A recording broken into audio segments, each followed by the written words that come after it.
कई दिनों तक जंगलों और शहरों की खाक छानता भूखा प्यासा लखन अपनी पत्नी को ढूंढता ढूंढता भटक रहा था। तभी उसे एक कुटिया दिखाई देती है।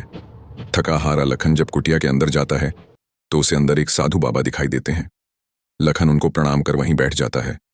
लखन की हालत देख महात्मा जी ने पहले उसे अच्छे से जलपान कराया और फिर बोले, बेटा, तुम कौन हो और यहाँ जंगलों में क्यों भटक रहे हो? तब लखन महात्मा जी को अपनी सारी व्यथा कह सुनाता है। लखन की सारी दास्तान सुन महात्मा जी बोले, बेटा, तुम जिस राक्षस की बात कर रहे हो उसका नाम दैत्य दंभिकासुर है। वह जहां भी जाता है तबाही मचा देता है।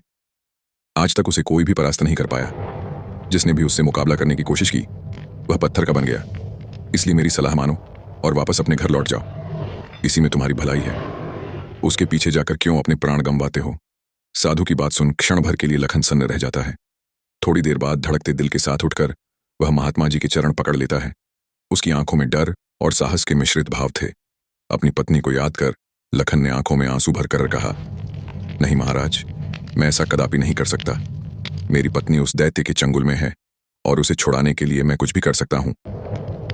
हे साधु बाबा, अब आप ही मेरी आखिरी उम्मीद हैं।